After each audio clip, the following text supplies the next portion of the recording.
ne désespérez pas. Just be true, vous valez mieux que ça. When trouble falls on you, when your luck's failing you, when your girl's leaving you, don't be blue. Comment vient le cinéma? Il faut d'abord remonter à loin, c'est-à-dire quand je suis gamin, j'ai déjà un amour pour le cinéma. Mon père m'initie à certains films.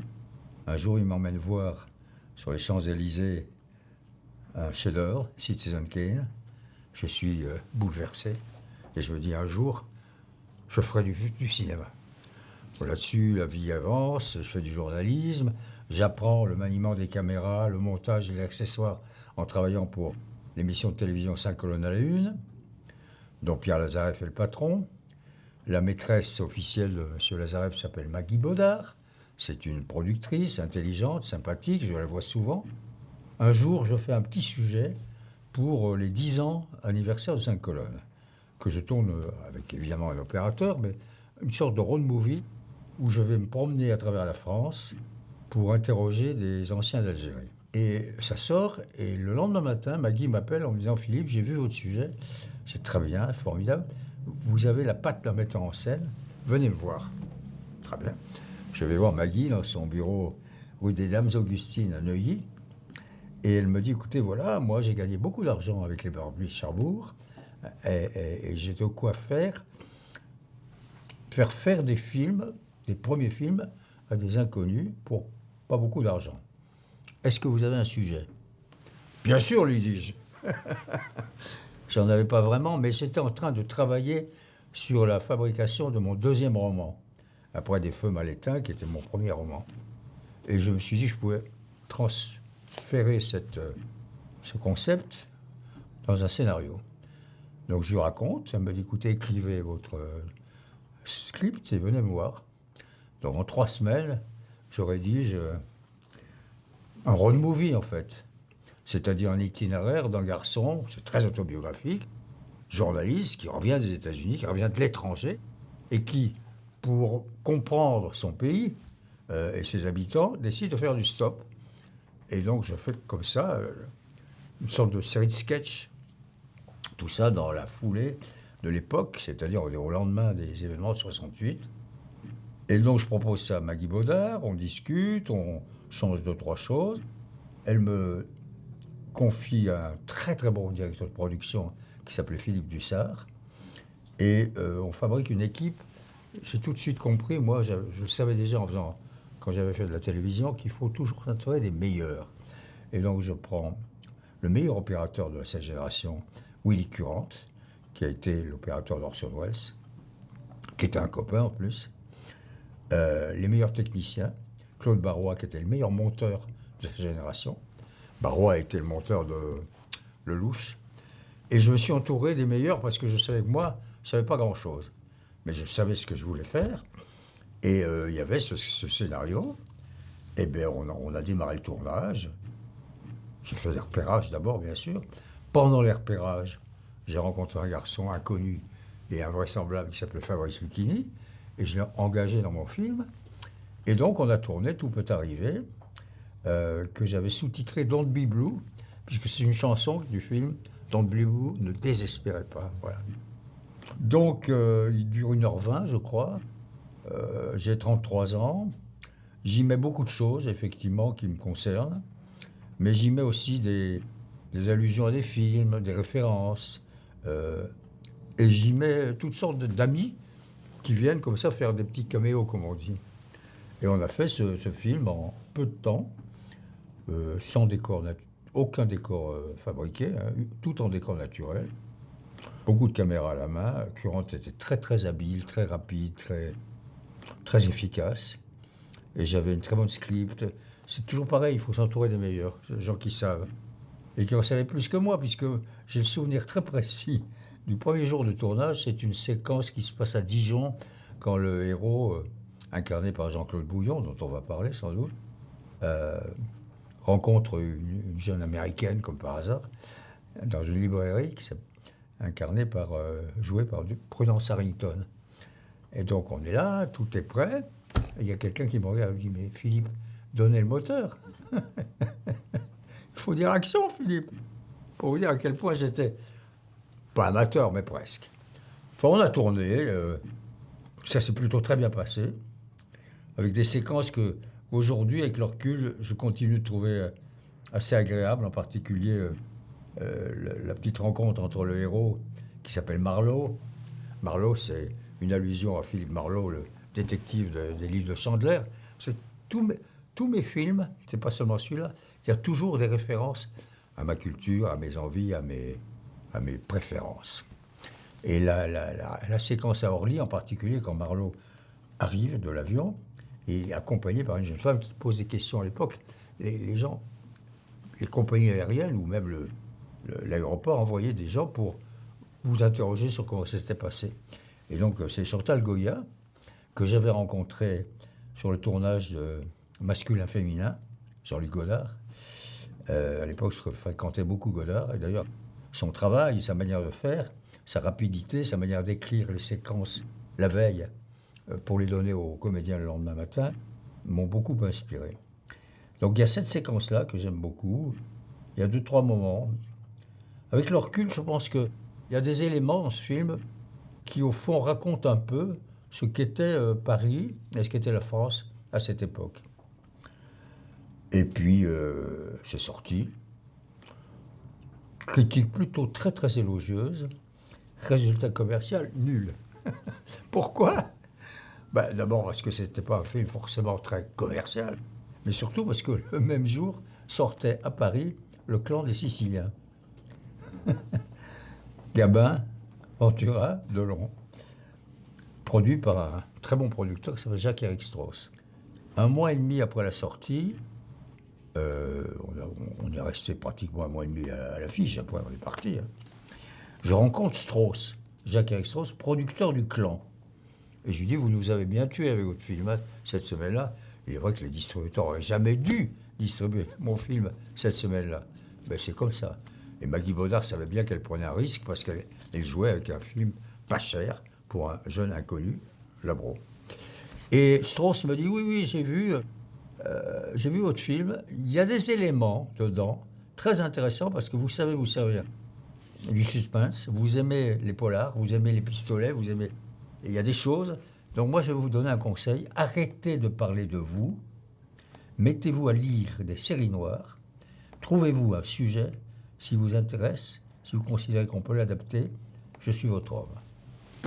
Alors j'ai mis dedans des caméos. C'est-à-dire, j'ai mis tous mes copains qui passaient. Il y a des passages, par exemple. Marlowe, donc le journaliste, interprété par Jean-Claude Bouillon, qui est un très bon comédien. Qui depuis deviendra le héros de la Brigade du Tigre, qui a une belle carrière d'acteur. Marlowe, à un moment donné, pendant le film, puisqu'il est en séquence comme en sketch, interroge et interviewe Catherine Deneuve. Elle n'est même pas au générique. Elle ne voulait pas qu'on mette son nom au générique.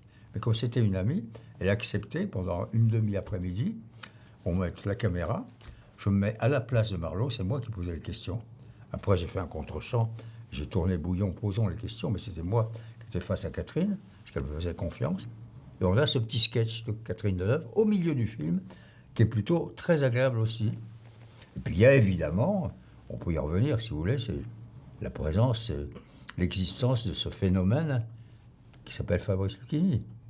J'avais trouvé des endroits à travers la France où l'itinéraire en stop de mon héros nous permettrait de faire ce road movie qui lui permettait, au fond, de comprendre un peu son pays. C'est ça le film. Un jeune homme revenu de loin décide de redécouvrir son pays. Bien. Et dans les endroits que je repérais, il y avait à Angoulême un très grand patron de salle de cinéma qui s'appelait Michel Deschamps. Et il possédait totalement le cinéma dans la région, très fort, très puissant, très intelligent, et qui avait vu à Paris ce qu'on appelle les drugstores. Ça venait d'ouvrir. Les drugstores, vous savez, avec les trucs oranges, toute cette culture des années fin 60. Et il a eu envie de faire un drugstore de province, le premier. Et il l'a fait. Et donc, je connaissais très bien, parce que mon père conseiller fiscal, était le conseiller fiscal de Michel Deschamps. Donc j'arrive en terrain connu et je me dis, ça peut faire une belle séquence pour raconter justement la France. La France qui tout d'un coup découvre les drugstores. Donc là, je suis en repérage pour le tournage, quelques semaines avant, et je vois dans un coin du rez-de-chaussée, où il y a des tas de gens déjà, des femmes, des hommes, tous les notables de la région, de la province et tout, un garçon qui était là, qui faisait du boogaloo, les cheveux longs, un peu androgyne, bizarre, et qui dansait comme un cinglé face à des petites provinciales effarées, sidérées, épatées. Et je m'avance vers lui, je lui dis, mais qui es-tu? Il me dit, je m'appelle Sobrifa. C'est le premier garçon qui me parlait en verlan depuis... la première fois que j'ai entendu en verlan, c'était dans une prison militaire à Alger, pendant la guerre d'Algérie, que j'ai faite. Et je lui dis, très bien, qu'est-ce que tu fais là? Il me dit, je fais les bigoudis de ces dames. Je suis garçon coiffeur, je travaille pour Alexandre, les grands studios de coiffure de l'avenue Montaigne à Paris, et je suis venu faire les bigoudis de ces dames. Je lui dis, viens t'asseoir. Donc on va au bar, on s'assied au bar. Il me regarde, il dit, blazer, oui, très bien. Il se met à décortiquer et décrire ma tenue. C'est bien, oui. Chemise à button down, oui, ça va, c'est très bien. Chaussures, mocassins, Weston, bien sûr, bien sûr. Ciré en dessous comme Vittorio de Sica. Un garçon coiffeur de 16 ans qui sait que le grand cinéaste et comédien italien Vittorio de Sica cirait effectivement ses chaussures, les semelles autant que le dessus. Je me dis, ce garçon est intéressant. Et je lui dis, tu rentres dans mon film. Et dans le film, on a recréé cette scène et quelques autres, parce que je me suis vite aperçu que j'avais affaire à un petit génie du verbe, du geste, du comportement, une souplesse, une rapidité d'exécution et beaucoup d'humour. Et donc j'ai rajouté des scènes pour donner plus d'épaisseur à Lucchini. D'ailleurs, avec le recul, je me dis que j'aurais dû lui donner beaucoup plus de place. Mais enfin, c'était pas lui le héros, c'était Bouillon. Mais donc, il a été, grâce à cette rencontre, ça a été son premier film. Et Fabrice a toujours eu la grande loyauté et la grande amitié de me rendre hommage en disant que c'est grâce à Labro que... Si je ne l'avais pas rencontré, de toute façon, quelqu'un l'aurait rencontré. C'est un génie, c'est un type qui était porteur d'une telle promesse qu'il aurait de toute façon fait sa carrière. Mais je m'attribue au moins cette fierté, ce mérite de l'avoir découvert et de l'avoir mis en scène. Je n'imaginais pas qu'il deviendrait le plus grand professeur de lettres françaises et qu'il aurait la carrière qu'il a. Ça, je ne pouvais pas l'imaginer. Je savais qu'il irait loin, mais à ce point-là. Voilà, ça c'est pour Lucchini. Le reste du casting, il y a Bouillon, il y a Prudence Harrington. J'ai même fait jouer, des amis qui jouaient des petits rôles comme ça au passage. Une femme, Alix Dufort, c'était une des plus belles femmes de Paris à l'époque. C'était la compagne de Pierre Bénichou, cet ancien journaliste qui n'est plus là malheureusement, brillantissime garçon. Et Alix, très très belle, blonde, un petit peu comme ça, joue le rôle d'une Madame Claude, c'est-à-dire une dame qui gère un réseau de call girls, puisque dans le film, non seulement le héros se balade pour découvrir la France, mais il cherche aussi à retrouver la trace de sa première femme, qui était call girl. Donc j'ai déjà mis une intrigue policière dans le film. C'est ça qui a attiré l'œil et l'instinct du producteur du Clan des Siciliens. Et là, il y a une séquence entre Marlowe et Alix que j'aime beaucoup aussi. Donc il y a beaucoup de répétitions, il y a des erreurs, il y a des maladresses, mais ça raconte l'époque. Par exemple, au montage, Barois et moi, on mettait de temps en temps, quand Marlowe se promène dans la rue de Paris, des plans de construction, parce que c'était la grande époque où Paris se renouvelait, construisait des immeubles, en détruisait d'autres. Donc il y a aussi la dureté de la vie contemporaine. Autre chose qui est intéressant, c'est la musique. J'étais devenu assez copain avec Eddie Vartan, qui était le frère de Sylvie Vartan et le beau-frère de Johnny Hallyday. Et il m'a fait la musique du film, une chanson que chante Nino Ferrer et une autre chanson qui justement chante Don't Be Blue, ne désespérez pas. Et pour aller plus loin dans l'autobiographie et dans ce que j'essaie de mettre dans ce film, il se termine aux États-Unis, comme par hasard. C'est-à-dire Marlowe, après avoir connu toutes sortes de déboires, il a même une de ses copines qui meurt dans un incendie, enfin bref, se retrouve, c'est la dernière séquence, sur mon campus, que j'ai connu quand j'avais 18 ans, en Virginie. Et là, sa vie va repartir, va recommencer. Donc, ça tient assez bien la distance, si on veut bien réfléchir, comme témoignage d'une époque. Bon, c'est pas du grand professionnalisme, c'est parfois naïf et un petit peu trop premier degré. Mais j'en suis très fier de ce film. Et il a démarré ma carrière. Parce que grâce à ça, encore une fois, un producteur m'a dit « Lisez une série noire, on l'adaptera ». Et effectivement, je me suis mis à lire toutes les séries noires qui me tombaient sous la main. Et j'ai trouvé un sujet, 10+1. C'est un roman de Ed McBain, un des meilleurs polars américains de l'époque. Et j'étais très copain avec un garçon que j'ai adoré, qui s'appelait Jacques Lanzmann. Lanzmann, romancier, scénariste, homme de médias et parolier de Jacques Dutronc. Il ne faut pas oublier que Lanzmann, il écrit à peu près 500 tubes de Dutronc. Hein. Et il était un très bon scénariste à l'époque, on était copains, et on a ensemble développé la trame du prochain polar que Strauss a accepté et qui s'appelle « Sans mobile apparent », qui est mon deuxième long métrage, qui évidemment est radicalement différent du premier, mais il y a aussi néanmoins des références personnelles, des allusions, il y a les mêmes composantes techniques. J'ai gardé Claude Barrois, bien sûr, très grand monteur, très bon chef opérateur qui s'appelle Jean Pinzer, une très bonne script, qui d'ailleurs avait été script de mon premier film, Suzanne Durand-Berger. J'ai encore le souvenir des noms de mes techniciens, ce qui prouve à quel point on s'aimait et on s'aidait. Parce que c'était une bande de copains, hein. On a fait ça très vite, tout peut arriver.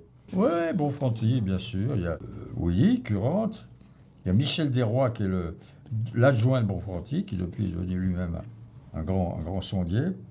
Et j'avais comme assistant au montage Thierry Dorocle, qui deviendra plus tard mon monteur. Donc c'est toujours pareil, le cinéma c'est une famille, c'est des familles. À partir de l'instant où vous avez trouvé des hommes et des femmes avec qui vous aimez travailler, il faut recommencer avec eux.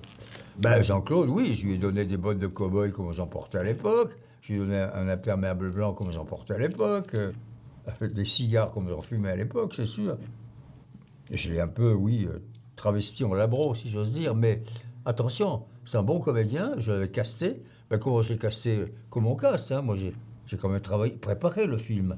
Donc avec mon assistant, on a fait passer un certain nombre de comédiens et de comédiennes, pas trop connus à l'époque, parce que là encore il y avait des problèmes de cachet, on n'avait pas d'argent. Hein.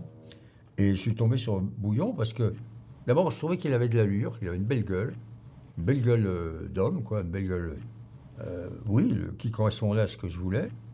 Et puis une bonne voix, des beaux yeux, et puis une volonté évidemment de sortir de l'anonymat. C'était son premier long métrage. Hein. Donc on s'est très bien entendu. Je l'ai beaucoup aimé et il a très bien répondu à ce que j'attendais de lui. C'est pareil pour Prudence Harrington, c'était une jeune actrice américaine inconnue qu'on a trouvée pour jouer le rôle de la fiancée, ce qui va devenir la fiancée de Marlowe. Moi, j'ai une théorie qui est simple sur le cinéma. Hein. Il faut évidemment un scénario très costaud. Le mien n'était pas costaud, mais il y avait quand même, comment dirais-je, toutes sortes d'éléments attractifs. Il faut un casting d'enfer. Il ne faut pas se tromper sur l'homme, la femme, les hommes, les femmes, jusqu'aux figurants. Le casting doit être absolument impeccable, mais perfectionniste. Moi, tous les figurants, je les ai vus passer. Bien sûr, il y avait l'assistant qui m'aidait, mais il n'y a jamais eu un personnage ou une personnage que je n'ai pas moi choisi. Et après le casting, il faut quand même un sens de la technique. Et ça, je l'ai appris pratiquement en tournant, pour ensuite m'en servir de façon plus cohérente et raisonnable, et équilibrée, et expérimentée pour Sans mobile apparent qui rentre dans un cadre normal d'un bon polar avec Trintignant qui est génial. Bon, ça, c'est une autre affaire. La pratique de l'autostop, quand j'étais gamin, à 18 ans aux États-Unis, puisque j'ai eu la chance, à 18 ans, d'obtenir une bourse de voyage, une bourse d'études, une bourse d'échange, une bourse Fulbright, très connue, pendant 1 an, et j'ai réussi à la renouveler, je suis resté 2 ans. Et j'ai beaucoup traversé les États-Unis en stop. À l'époque, on pouvait faire du stop aux États-Unis. Aujourd'hui, tu peux pas. D'abord, la police vous en empêche, et si vous en faisiez, de toute façon, vous risquez la mort. Hein. Bon. Et donc, j'ai dû traverser au moins 3 fois, est en ouest, ouest en est, les États-Unis, le pouce levé. Et donc, ça aide aussi quand vous faites ça, quand vous reproduisez ça dans votre premier long métrage. J'ai fait 7 longs métrages. Au fond, si je réfléchis, il y a au moins un thème central, c'est un homme ou une femme à la recherche d'une vérité cachée. Et donc, c'est une aventure. Qu'est-ce que c'est le récit? C'est Alexandre Dumas qui l'a inventé avant tout le monde. Vous démarrez avec un personnage, ou 2 ou 3, et vous l'emmenez beaucoup plus loin. Et pendant le chemin, il est arrivé toutes sortes de choses. Et à l'arrivée du chemin, il n'est plus le même. Dumas, mon cher, a inventé les westerns. C'est le père du western. C'est le père des séries. C'est le père des feuilletons. Il y a Dumas, il y a Hugo, il y a quelques génies qui ont fabriqué la structure du récit d'apprentissage, le récit de voyage, le récit d'aventure. Et ça m'a toujours beaucoup influencé. Et j'étais évidemment très influencé par le cinéma américain, que j'ai vu quand j'étais gamin, encore une fois, je vous l'ai dit, et dans lequel je trouvais, comme le disait très bien Claude Sautet dans les interviews de Claude Sautet, qui est un très grand metteur en scène, il disait ce qui me plaisait dans le cinéma américain, c'est que ça allait tout droit. C'était direct. Hein. C'était parfois brutal, parfois brusque, parfois très violent, mais c'est un train qui fonce dans la nuit. Et c'est un des éléments que j'ai essayé de traiter. Le personnage part aux 4 coins de la France parce qu'il est animé par la qualité numéro 1 du journalisme, la curiosité. Il veut savoir, il veut voir, savoir, et ensuite rapporter. Le reporter, il rapporte ce qu'il a vu. C'est d'ailleurs le titre du chef-d'œuvre de Victor Hugo, « Chose vue ». C'est notre Bible à nous tous journalistes. Donc, mon ami Marleau, dans son road trip, dans son voyage road movie de Tout peut arriver, ben, il voit et puis il va raconter ensuite. Puisque dans le film, on le voit au milieu des rédacteurs en chef de France Soir, qui était le journal auquel j'appartenais. Là encore, c'est mes propres références. C'est horriblement narcissique, hein, mais c'est toujours pareil. Vous partez de vous pour faire en sorte que ça intéresse tout le monde. Hein, on parle de son expérience pour ensuite essayer de l'universaliser. Ils ont regardé tout ça à François quand ils ont vu le film. Ça leur a bien plu. Je ne sais pas quand et comment j'ai rencontré Guy Vartan, sans doute un reportage que je faisais sur sa sœur. On est devenus copains. Quand j'ai commencé à écrire mon film, j'ai été le chercher en lui disant « Est-ce que tu peux faire la musique ?» Il l'a faite. Bon, très bien, enregistré, il y a des chansons, ça tient le coup. Il y a un thème assez costaud qui accompagne Barlow quand il est là sur la route à faire du stop. Et puis, le film est fait, il est prêt. Et je commence avec Maggie Baudard, avec l'attaché de presse du film, à organiser des projections de presse et privées avant le lancement dans les salles. Et je dis à Eddie, tu viens bien sûr, si tu as envie d'emmener ton beau-frère, emmène-le. Bien. Alors Johnny, lui, il raconte qu'on s'était rencontrés avant. Il dit qu'on s'était croisés une fois dans une boîte de nuit à Paris, et il avait vu que j'avais des Santiago, il en portait lui aussi. À l'époque, personne à Paris ne portait de Santiago. Il m'a dit, elles viennent d'où celles-là? Je lui ai dit, Santa Fe. Je lui ai dit, et toi? Il me dit, New Mexico. Première rencontre, selon Hallyday. Moi, ma vraie rencontre avec lui, Eddie donc vient pour la projo, une de mes projos, il emmène Johnny.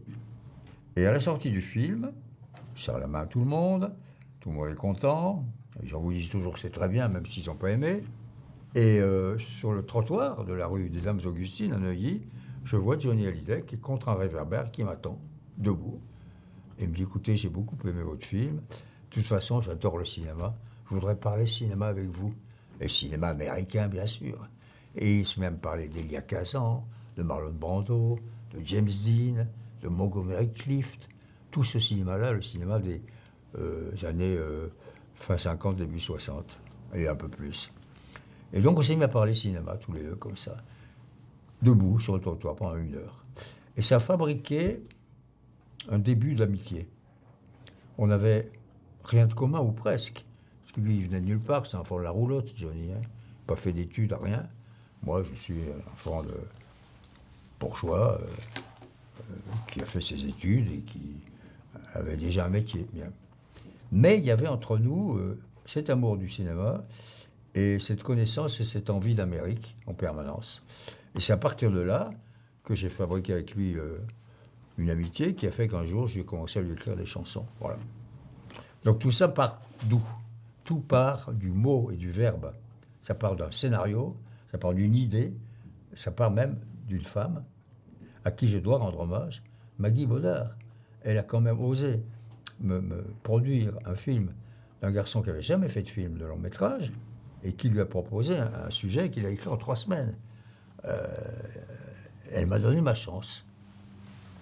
C'était une très très bonne productrice, très fine, très intelligente, très très très maligne, grande psychologue, qui connaissait les gens, qui connaissait les metteurs en scène, qui savait juger les acteurs, qui avait un bon sens, une bonne intuition sur les sujets à choisir, et qui jouait un rôle dans la vie de Paris de l'époque, puisque étant l'égérie et la compagne, une des compagnes de Pierre Lazareff, elle avait son rôle d'influenceuse dans Paris.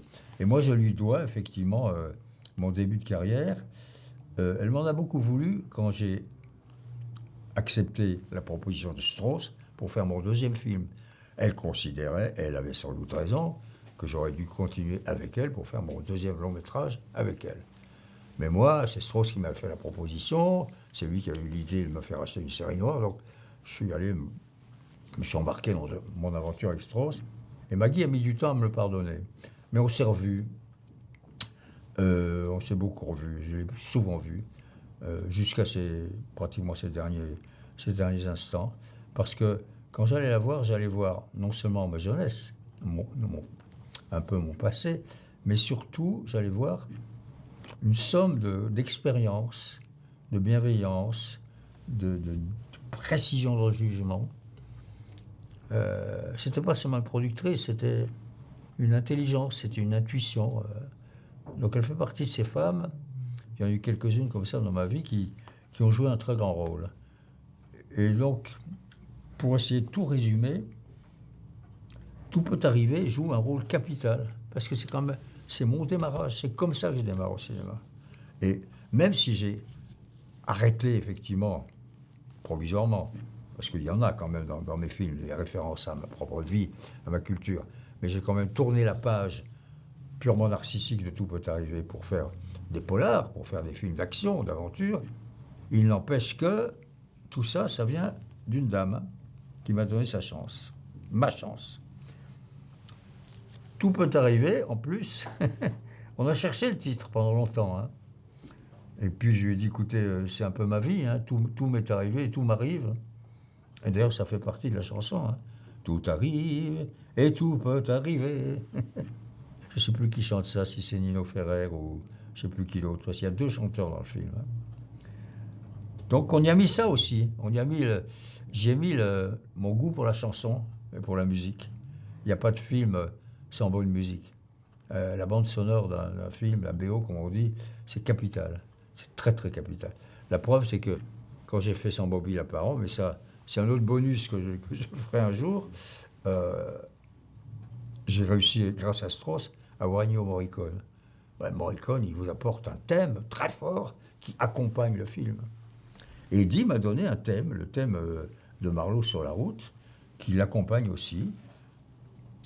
Bon, on peut faire du cinéma sans musique, c'est sûr. Néanmoins, c'est un apport capital. Ça enrichit l'histoire et surtout, ça pénètre la tête du spectateur. C'est un grand tournant, Tout peut arriver. Très grand tournant. Et ça me fait très plaisir de savoir qu'on va le mettre en DVD. et qu'on va le commercialiser parce que personne ne l'a vu. Il y a beaucoup de copains qui me disent, mais comment on peut le voir ton film? Où il est? À qui il appartient?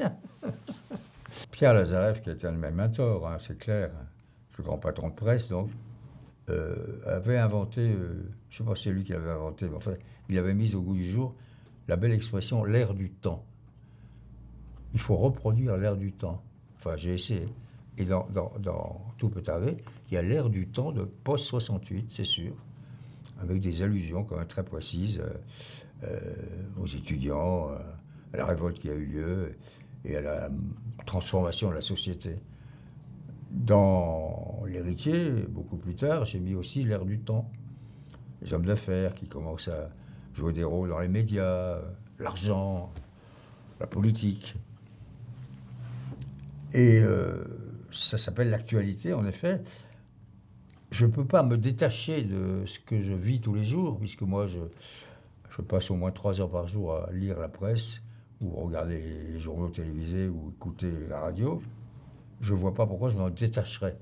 Même si, dans mes longs métrages, après Tout peut arriver, j'ai beaucoup travaillé dans la fiction pure et simple. Il n'empêche que l'actualité est en fond de décor. Par exemple, je n'ai jamais pu envisager l'idée de faire un film qui se passerait au XVIIIe, ou XIXe, ou XVIe siècle. Pour moi, le film costume et décor, j'y arriverai pas. Il faut que ce soit aujourd'hui. Il faut que ce soit contemporain. Je crois qu'il n'y a pas beaucoup de cinéastes qui, surtout dans les années 70, hein, c'était le grand cinéma français des années 70, qui ont fait l'impasse sur l'actu. Hein. Ils se sont tous servis, par exemple, des problèmes entre la police et les voyous, la drogue, la justice, les rébellions, les intrigues, l'argent, tout ça, c'est dans la société. Hein. Nous vivons des époques difficiles et contradictoires. Donc je ne suis pas le seul. Hein. La plupart des cinéastes français, que ce soit Verneuil, Deray, Granier de Fer et quelques autres, tout peut arriver. Ah ben oui, tout est arrivé. Oui, oui non, c'est un cliché. Hein. C'est un titre cliché, c'est une expression cliché. À l'époque, on ne s'en servait pas beaucoup. Mais bon, c'est comme Sans mobile apparent. Personne ne se servait de cette formule à l'époque. Je l'avais trouvé dans un rapport de police. Et puis depuis, c'est devenu... Ça, c'est une de mes petites marottes. J'aime bien trouver des titres qui ensuite rentrent dans le langage commun. Ce que disait Scott Fitzgerald, hein, il disait qu'un écrivain, c'est comme une éponge. Hein, on prend tout. Après, il faut presser, il faut qu'il sorte quelque chose. Et moi, je reçois en permanence, toute ma vie, j'ai reçu en permanence comme ça, des moments, des références, des citations, des anecdotes, des rencontres. Et on en fait ensuite soit un livre, soit un film. Et donc, mes 7 longs-métrages, mes 6 longs-métrages n'auraient pas existé sans le premier. C'est-à-dire, Tout peut arriver. Voilà. C'est un démarrage dans l'écriture cinématographique, qui est un métier exaltant, passionnant, absolument passionnant, que j'ai adoré pratiquer. Je me suis arrêté à un moment donné pour toutes sortes de raisons, mais j'ai vraiment aimé, à partir des mots d'un scénario, à partir d'un concept, le mettre en image grâce à des hommes et des femmes. Parce qu'il ne faut jamais oublier que c'est grâce aux comédiennes et aux comédiens, je ne parle pas de l'équipe technique évidemment, mais grâce aux comédiennes et aux comédiens, que vous faire vivre à l'écran ce que vous aviez conçu.